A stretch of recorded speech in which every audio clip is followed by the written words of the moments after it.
bandang 1:30 na, kaninang madaling araw na ibalik ang imahe ng Poong Jesus Nazareno sa Minor Basilica and National Shrine of Jesus Nazareno o Quiapo Church. Umabot ng halos 21 oras ang traslasyon, isa sa mga pinakamatagal sa nakalipas na taon. May unang balita si Darlene Kai. Mahigit 20 oras ang itinagal ng traslasyon ng Poong Jesus Nazareno ngayong taon. 4:41 ng madaling araw kahapon ang simula ng prosesyon mula sa Quirino Grandstand sa Maynila. 1:26 a.m. kanina nang makarating ang andas sa Quiapo Church. Sa bawat rutang tinahak ng poon, mistulang lumangoy sa dagat ng mga tao ang ilang debotong gustong sumampa sa andas. Sinaway sila ng mga pulis pero meron pa ring nangahas lumapit at sumampa. Ilang beses ding nabalahaw ang andas. Wala nang halos matuntungan sa magkabilang gilid ng andas, kaya ang likuran nito ang inakyat ng mga deboto. Dahil dito, ilang beses na tumagilid ang andas. Nahirapan din itong lumiko mula Calle Palanca papuntang Villalobos dahil sa dami ng mga tao. Ang ilang deboto, itinali na lang ang kanilang mga bimpo para subukang ipahid sa imahe ng poon. Ginawa namin, kumuha kaming tali para po maihagis namin doon sa Poong Nazareno at para na rin po kami nakahalik po. Yan po. Naipahid na ihagis po namin mismo doon sa bubong ng Poong Nazareno.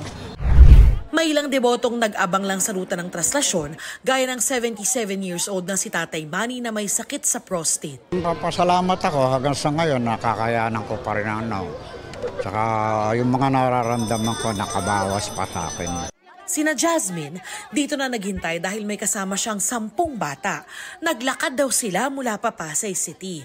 Bukod sa panalangin para sa kaligtasan at kalusugan, nais daw nilang magpasalamat para sa isa raw milagrong ipinagkaloob ng poon sa kanilang pamilya. Pinakamahalagang nangyari sa amin nung yung nakalaya po yung tsuhin ko po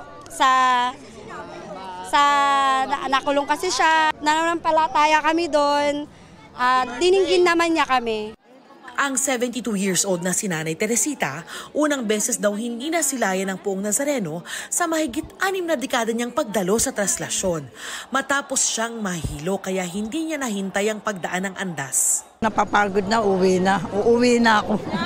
Dito na dire-diretso na. Mag-i-stop sana kaso ang daming tao.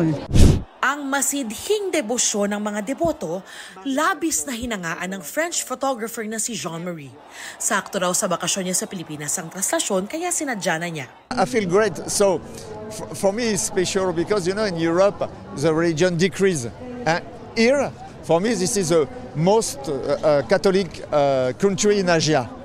So I'm very surprised. Inabot man ng mahigit 20 oras bago nakabalik ang Poong Nazareno sa simbahan ng Quiapo, sulit naman daw ang paghihintay para sa mga debotong gaya ni Nanay Selly na hindi na raw umuwi hanggang makauwi rin ang poon. Sarap sa pakiramdam.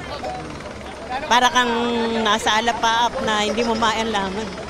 Para tumiti mo sa puso mo yung nararamdaman mo talaga yung presensya ng Poong Nazareno. Yan ang unang balita sa Quiapo. Darlene Kai para sa GMA Integrated News. Igan, mauna ka sa mga balita, mag-subscribe na sa GMA Integrated News sa YouTube para sa iba't ibang ulat sa ating bansa.